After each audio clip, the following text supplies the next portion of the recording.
Assalamu alaikum, welcome back. You're listening to the Drive Time Show on Iman FM 103.1 FM, your voice, your choice. I'm your presenter, Nasar, and inshallah I'll be with you through to 6 o'clock today. Coming up on the show, we've got Madloub coming up with the paper review. We'll take a look at some stories that are making the national headlines as well and international stage. And also we'll find out more from the general election as that the campaigns kick off from all sides of the political spectrum to make the number 10 Downing Street. So let's see who's going to be become our next Prime Minister. Will it still stay the same, or would it be somebody new? Just before we go to that then, let's talk about mental health awareness, and we're talking about some of the issues within the community, some things that the South Asian community sometimes look past, sometimes don't want to address, subject to some individuals, and not to be talked about. And let's talk about it, and let's talk about and have an honest frank discussion, and also find out events that are being held as well. First of all, let's introduce you to my guests for today's Drive Time Show. First, I'm joined by our fellow colleague, fellow presenter here at Iman FM as well, and that's the Epic League worker, Nighat Basharat. Assalamu alaikum to you, Nighat. Walaikum salam. How are you, okay? Fine, thank you. Fantastic, Nighat. And also joining Nighat is Kim Parker. She's the Senior Nurse Quality Improvement as well. And we're joined by her as well. So a good afternoon to you, Kim. Walaikum assalam. Assalamu alaikum. Walaikum salam. Nice little touch there. Kim, how are you? I'm fine, thank you. Fantastic. Thank you very much. Pleased to be here. Amazing, that's good. That means we're doing something right. Let's have a look at the issue that we're talking about, and the issue we're talking about today is mental health. I'll open this up to you first, Kim. First of all, what kind of issues does mental health cover? What kind of problems? What kind of situations? What kind of illnesses? Not illnesses as such, but what kind of conditions does it cover? Okay, well, we're all able to have mental health problems. Around the world, statistics tell us that 1 in every 4 people will have a mental health problem at some point in their lives. So that is a lot of people around the world that will be experiencing mental health problems. Because we are all different, no 2 people will present the same. But typically, people will feel a range of feelings, from feeling very sad to feeling overly happy, feeling very stressed, very anxious, sad, empty. Okay. A range of different feelings depending on the presentation and the illness that they have. Right. Okay. And you've mentioned this issue in a number of times, amongst many others in your program that you do on Fridays as well, Sayyid Nighat. So, Nighat, how did you come around of thinking about having an event in regards to this? And specifically, you said on there the South Asian community. Mm-hmm. Is it some sort of thing within our community where we don't want to look at the honest talk about this in a frank and honest way when it comes down to our community? The idea where this actually developed from, again, being an Epic Link worker, working with South Asian patients on the ward and their families. Part of my role is reassuring them of the services, any gaps that are identified if it's not meeting their needs, and working with Kim, who is also my manager, Kim and the other consultants, and trying to see how we can make the needs that any gap that is there to be able to make sure the hospital stay is as comfortable as possible and be able to discharge them sooner. And as I was doing that, there was a couple of families where the parents came to see their loved ones, and they actually cried while I was supporting the individuals. And some of the things that they said, it really touched me, that at any point you could actually ask the staff members whether they've eaten well, how they've been. So that is something they can ask, and if they had any problems with that, they could still speak to myself or some other person as a member of staff. Alongside to that, there was a lot of stigma I saw with families, where they were saying how they were having to hide the condition from immediate family to as far as the community, and there was a lot of that. And that's when I sat down and I thought, I think what these families were going through already, and then on top of that they were having to deal with all of the other side. So I felt it was important to actually do some sort of event, whether it's small or big, which I discussed with my managers, and who've been very supportive of that in terms of trying to reduce the stigma we have in the community. And I feel, from my experience with other work as well, the more we talk about something, an issue, the more we openly spread the awareness. Maybe this stigma, we might not be able to completely finish it, but at least it's a starting point. We can at least try to talk about it within our communities, how we as a family or as a community can help people who do have mental health problems. Kim, being Nighat's manager then, and being she says she's been quite supportive of this idea of keep on talking about something, and then eventually, sooner or later, somebody will definitely pick up or listen. She talks about a stigma. What kind of stigmas are out there? You probably experienced this much more, being a bit more qualified in this field as a senior nurse yourself. How do you find families when you talk about the various conditions that some family member may be going through? How do they react to this? People often feel that the stigma associated with a mental health problem is actually worse than the condition itself, because the impact that it can have on someone's life is completely out of their control. People feel unable to go to work because of the way people relate to them, unable to continue going to school, going to college.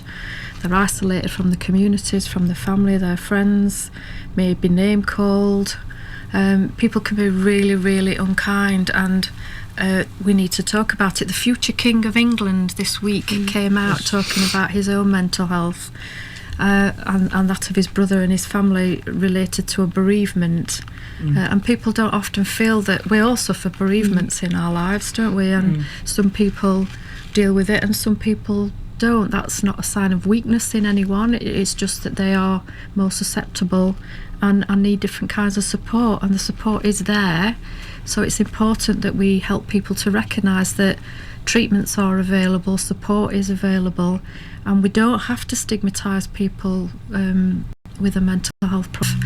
A fulfilling and productive family life. You can work, you can enjoy in the same way as everyone else enjoys. What kind life. of services are given to individuals? So, for example, somebody's going through a phase in their life whereby they've lost a job or they've had a big bereavement and they require counselling. What kind of counselling is given? I'll just talk about some of the ways you help out certain families. Okay, well, the first place for people to go would be to their GP usually, and they can talk about their symptoms. The doctor would be able to recommend some counselling, often in the first place. Some medical treatments may be available. There are a range of talking therapies available for people, and this can all be given through the GP. If the GP feels that more is required, then people can be referred to a community mental health team where they may get a mental health worker visit them at home, or they can go and see them in a clinic. And then if people need more support, then there are home treatment teams. We have a range of different kinds of teams depending on the nature of the person's presenting problem. Right. If people are poorly to the point that their risks can't be managed for people, but there's a lot of treatments available before people can go get taken into hospital.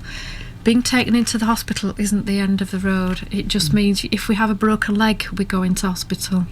We might need an operation. It can be really serious. Having a mental health problem is like having a heart condition or diabetes or a broken leg. It just means you can see those things. You can't always see a mental health problem. It's what the person feels inside.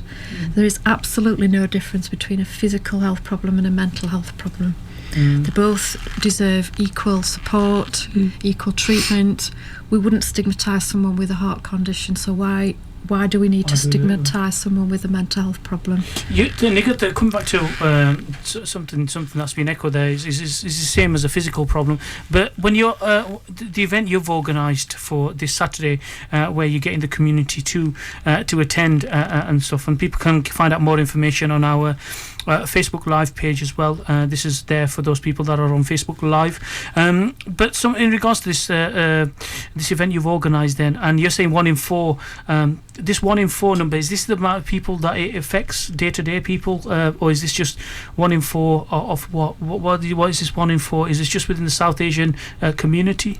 It's in worldwide 1 in 4. 1 in 4 people that always suffer with mental health.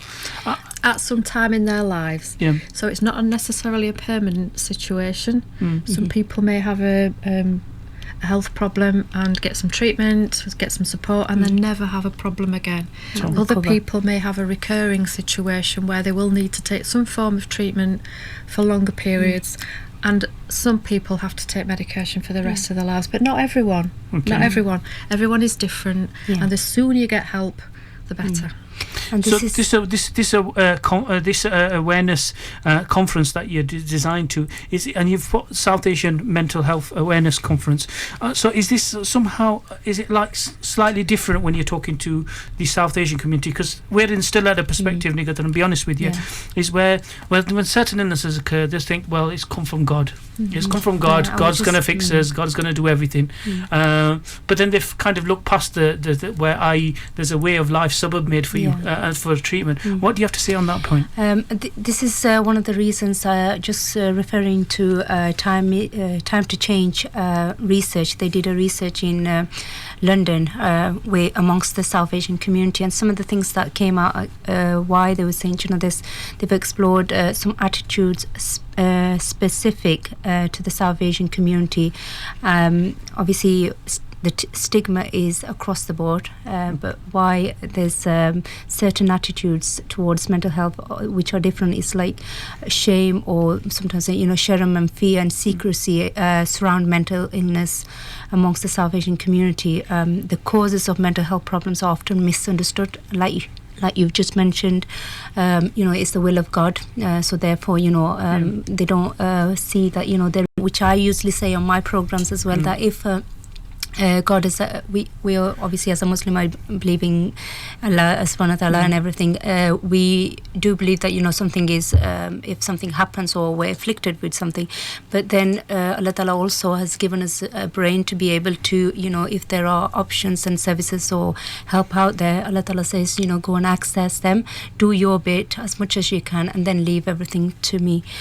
So that's what I usually mention to people. And then also there's misunderstandings of the black magic, which I come across a lot when I'm seeing families as well. Somebody's done jadoo, or they're being cursed, or or my child, or I've probably done something bad in my life, and that's why I'm afflicted with this. So I've had to reassure these patients and say, that's you haven't done anything wrong or anything. This is just it could affect anybody. And I give my example. I just say, I have low moods, I have my bad times, but it's how you cope with them, and keep strong with your faith and yourself as well, and you're in the right place. You've at least accessed the service and you're getting support, which is a good choice that you've made. But at the same time respecting their obviously their beliefs. I obviously come from that background as well, where the belief of there's a religious side of it, and then there's a culture side of it. Yeah. And the culture side to it really worries me, because I've seen it many times where people have said, well, we're going to go to this person, and this person maybe is religiously qualified, or so-called religiously qualified, and this person can fix me, and somehow he can fix the mental problem of stress and depression in an individual by just reading a prayer. Just absolutely baffles me. Sometimes, religiously, not trying to ignore the total concept of religion, but when culture comes into it, culture plays a really heavy part in this. That's right. And within our community, we notice many people, many individuals always say, for example, that, we'll do this extra, we'll do this prayer, we'll give this money to this charity, and somehow our mental state of mind is going to be fixed. And they're the kind of personalities and mentality you're going to be challenging at this. It's a good thing, those doing those things, but at the same time, what we tend to emphasize, and part of the conference and why we're here, is again to emphasize that, just like Kim mentioned, if we've got a physical illness or a problem, we go and see the doctor, and follow from there whatever advice and treatment is available. We go and seek it, and same exactly with mental health, because the problem, and Kim can correct me if I'm wrong, is if we delay the treatment, or if we ignore the treatment and we try to do our own home remedies and other things, God forbid, what tends to happen is, if the treatment is not taken on time, it can actually make things worse, and where high dosage of treatment is actually medication is given, which is obviously not always good as well. But I think the sooner the treatment, and this is one of the areas in the conference, how to recognize signs and symptoms, and what we as a family and the community can do to support an individual if they are experiencing any of the signs and symptoms.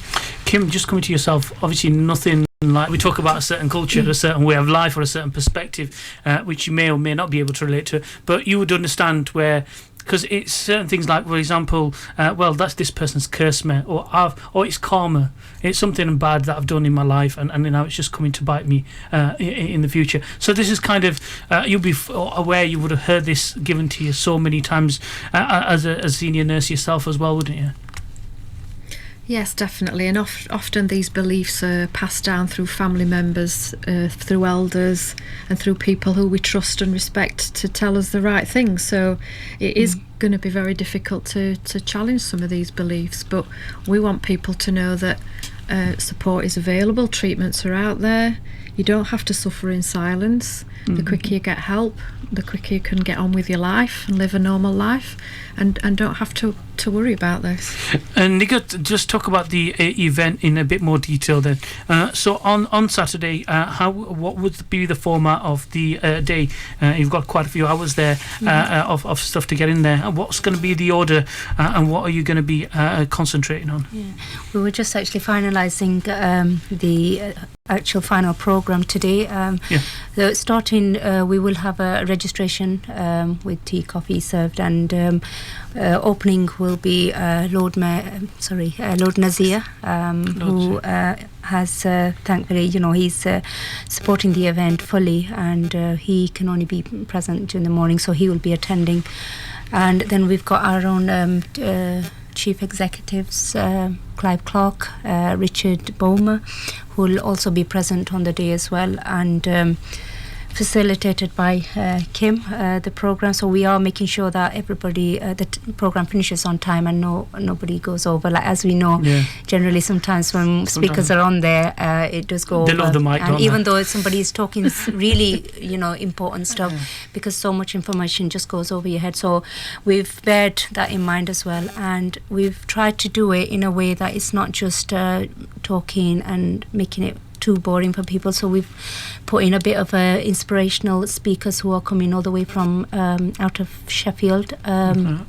One is Kosher Thai, who has also been on our radio programs when I did the stress management. So giving uplifting inspiration generally to health and well-being. And then we've got a nasheed, hopefully by I have spoken to Hafiz Anwar. Hopefully he'll be doing a nice soothing nasheed towards the end. We've got raffle prizes to be won as well. Massage, full body massages, again generous donations given by some of the salons in Sheffield. And alongside to this, there will be food. Lunch will be served. Food is the biggest one, isn't it? Yes, because obviously people are going to be there for the whole day. So lunch definitely will be provided, and other health information stalls, including the services that Kim's mentioned. They will be present there to be able to give people information, because obviously sometimes when you're going through a problem or a mental health illness, you don't want to openly come across or say, I want this, and there will be stalls there for people to just go and pick up information if they feel it's something that they might need. Fantastic. Just hold on for a moment. We've got to go to our ads, and then when you come back, we'll be speaking to Kim Parker, who is the Senior Nurse Quality Improvement, and also Nighat Basharat, the Epic Link worker as well. So don't go anywhere then, guys. And if you've got any questions, you can text us during the ad or on Facebook Live. Thank you very much. This is your local community station, Iman FM on 103.1 FM.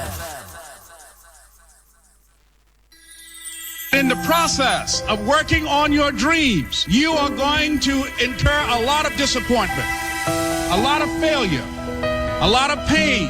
But you will learn and gain. Learning is gaining with Dr. Shahad Salha every Sunday, 1:30 till 3 p.m. on Iman FM. In the city of Sheffield, if you ever have an accident, do not fear. Mr. Compensator is here. He can provide you with a taxi, prestige, or 4x4 replacement vehicle. compensator.co.uk and let the experts manage your claim.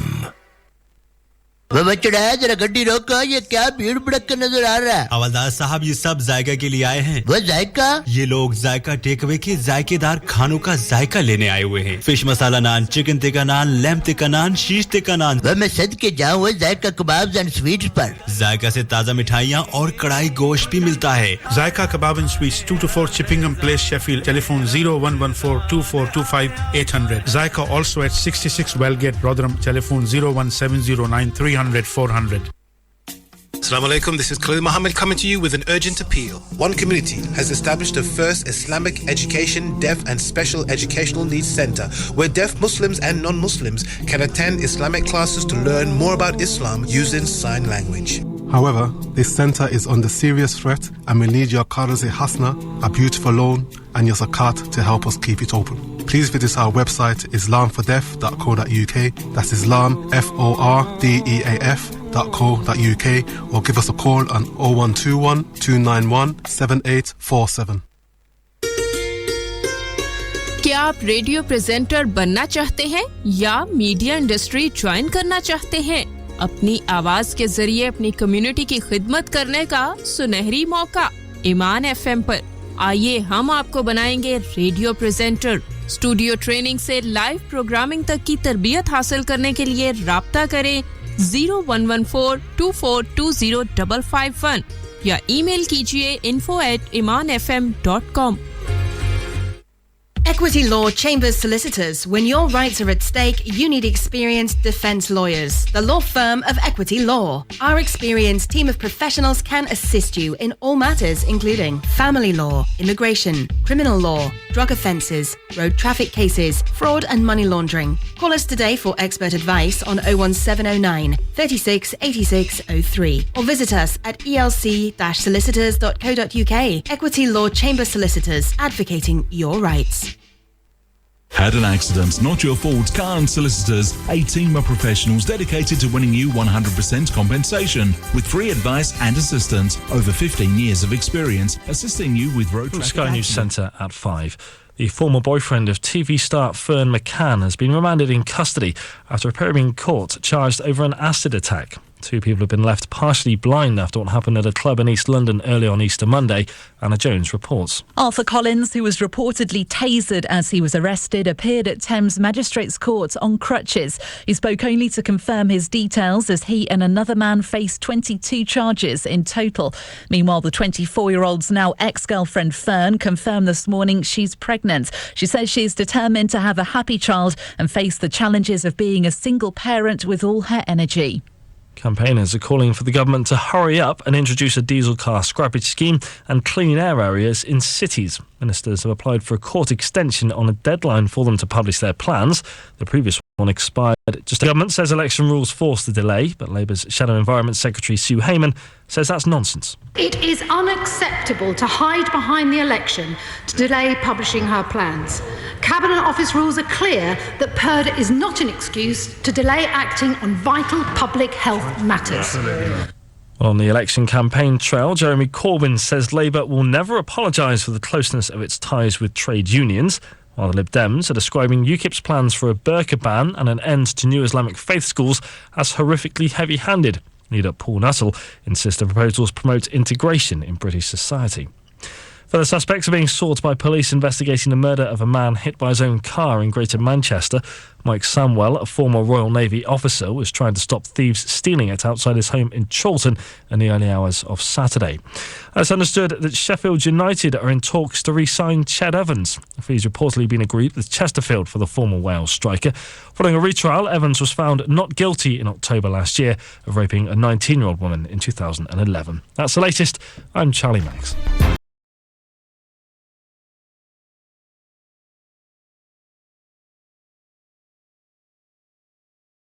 By Halal Subway at Parkgate, Retail Park, Rotherham. Whether you're vegetarian or like meat, loads of low-fat sandwiches for you, and yes, all halal. 36 seated restaurants. We provide catering for birthday parties and office meetings.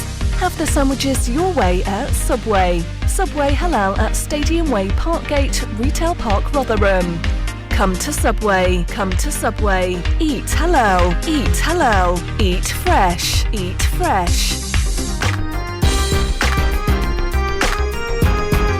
So, assalamu alaikum, welcome back. You're listening to the Drive Time Show on Iman FM. Good afternoon indeed, and we're talking about mental health and some of the stigmas within the South Asian community, especially in regards to some of the criticism people get or family members. It's never easy for those people that suffer from a condition, and then also for the family around them as well. So we're going to be talking about that in somewhat detail. Just before we do, I've got a little recording I want to play out, and this is of a member of the royal family and how he had to deal with it. If you remember last week, me and Matluba sat here, we were talking amongst ourselves on the pay-per-view when this article popped up in The Independent, and that was in regards to mental health charities seeing the surging calls after Prince Harry opens up about mother's death. The Prince says he sought professional help to process the loss of his mother. Let's have a listen to a minute or so's clip. It's not long, and here are Prince Harry and other members of the royal family talking about this. So see what you make of it. It's, and some families sadly aren't as lucky as you guys have been, and being able to share things. But we have been brought closer because of the circumstances as well. That's the thing. Yeah. You are, uniquely bonded because of what we've been through. Yeah. But even Harry and I, over the years, have not talked enough about our mother. We've never enough. Has doing this campaign sort of made you realise that? To a certain extent? I think so. I always thought to myself, what's the point in bringing up the past? What's the point in bringing up something that's only going to make you sad? It ain't going to change it. It ain't going to bring her back. And when you start thinking like that, it can be really damaging. And you always said to me, you've got to sit down and think about those memories. But for me, it was like, don't want to think about it. Yeah. But I think what must happen with us and must happen with others as well is that you have to prioritise your mental health. Yeah. You have to say to yourself at some point, because it's very easy to run away from it, to walk away from it and avoid it the whole time. Someone has to take the lead and has to be brave enough to force that conversation. This coming Sunday, the London Marathon, is to some people a year in the making. I mean, this is their opportunity to put closure on an issue. This is their opportunity to be part of something amazing, and it's just really exciting for all of us to be part of it, I think.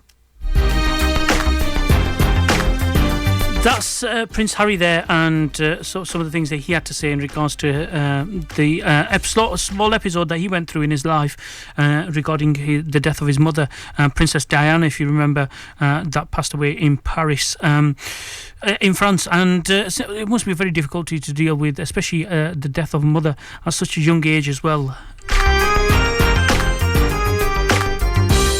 So since then, obviously, charities, certain charities took a big hit in some of the calls that were coming through, and we're joined in the studio by Nighat Basharat, who's organising an event, and Kim Parker jointly organising an event which is to be held this Saturday, the 29th of April, a South Asian Mental Health Awareness Conference then, and it's at the Pakistan Muslim Centre, which is on Woodburn Road in Sheffield, S93LQ for those that may not be aware, and it's from 10 till 4:30pm in the afternoon. You can get more information by joining us on the Facebook Live page, and inshallah it'll be up there as well. Coming back to Kim, you wanted to add something on from there. Okay, well, we've talked a lot about what people can do to get help, but we want to talk about people who do the helping. There's the NHS is one of the biggest employers in this country, and we very much want to seek people from the South East Asian community to work in the NHS. Okay. There are a range of different jobs available, dozens and dozens of different occupations, and we will have people from the University of Sheffield at the event on Saturday to be able to talk to people about career choices that they may have in the NHS. So we're specifically looking for nurses, but there may be come and talk to us about your interests, and we will see if there's something in the NHS to match what you'd like to do. There is a recruitment drive at the moment for paramedics. People from a BME background to work for paramedics, so there will be people there to specifically talk about this, but please come along and just talk to us about what you're interested in, and we'll see if there's a job there for you. Fantastic. And yourself and Nighat as well, especially there, two biggest jobs offers that people that have been thrown out by Kim is needing more nurses and paramedics, because there are not many people from the Asian background. Why do you think that is? Why is it's always certain individuals? Is it because we don't take that kind of profession seriously, or until somebody's really affected by an illness, or What is it? I think is more specifically, I can talk about mental health nursing, and people openly express and say the reasons is because the stigma attached to it, sorry about that. The stigma attached to it, and also not knowing much about the detail. Just giving my example, the EPIC worker, link worker role. If it was just advertised or something, maybe I wouldn't have gone for it. But when I read the full description, it came on Voluntary Action Sheffield website, which I regularly check for jobs. And I was looking for a job after the thalassemia work where funding was cut. And we were made redundant. So I was looking for something where I was able to work with families and in a health area. And this came along, and it was exactly similar work, but a different area. The only thing that really did, and I'm being honest here, I was in two frames of mind, whether this is something I can cope with or will I be able to deal with it.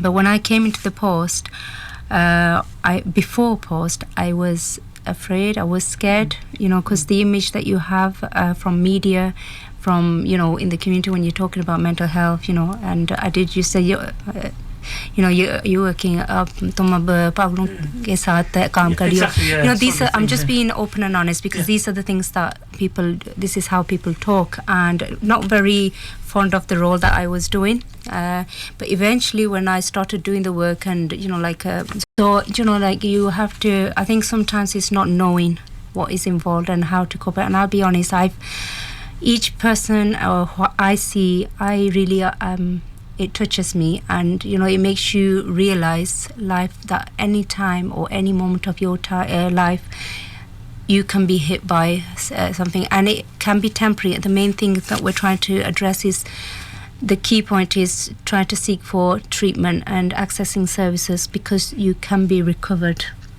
if the treatment is taken straight away rather than delaying it. Fantastic.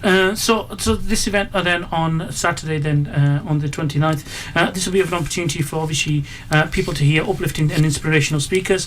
Some nouns and nasheeds being formed there as well, and some full body massages, raffles, and wonderful food to be had as well. Food is a big comfort for. I know this from having a nephew that's autistic.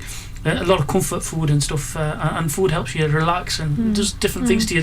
Talking to somebody about your problems is a little bit of a help, but the food as well, I find that's a big thing for me. So, the only thing we've got in there, we were discussing, I think you probably could help. We've got the lunch in the middle, and the only thing we're hoping is people don't go away after the lunch, because it is or not fully focused. So we have got a little activity straight after lunch to be able to get people back into listening to the inspirational speakers and all of that. Alhamdulillah. So obviously it's not just going to be an event whereby, because there's a lot of events that happen always within the community, but they always have very little attendance because they don't seem to capture people's minds, and people's attention spans are very short. So obviously it's trying to capture them. So obviously there'll be events for them to get up and join in with and do things as well. You said a lot of stalls are up as well. You mentioned something about the recruitment side of it, but what other stalls are you going to have there as well? So far we've got the CERT team, and those are community services that support people when they're discharged or when they're actually in that process seeking advice and support on their mental health. There's Apna Haq, who's hopefully will be confirming they'll be present, and these services are there because part of my role is also signposting. So when people are discharged or when they're on the wards, I do actually try to access services locally, which they can tap in depending on their needs and their cultural backgrounds. So which is even more important for me to be aware of what is happening out locally, so that I can signpost people to the right places.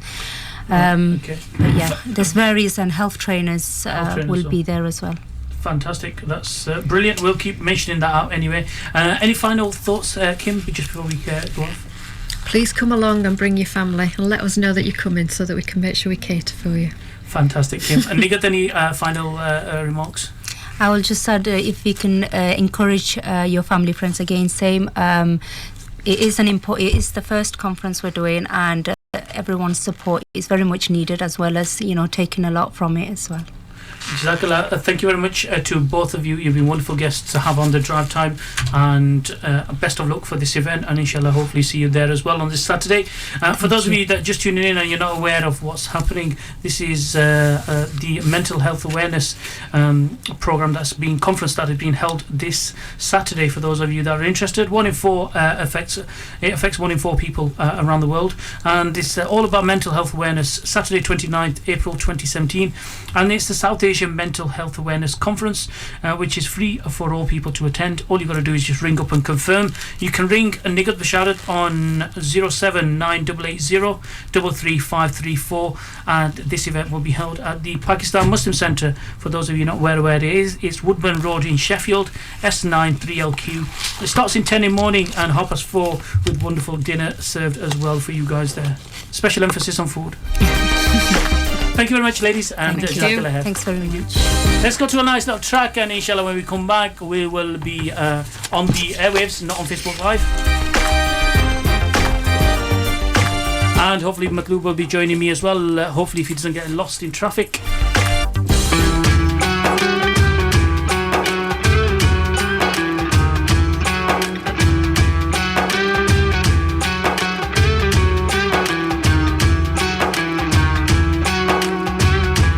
कमली वाला वेखो नी सैयो रब दा दिलदार कमली वाला वेखो नी सैयो रब दा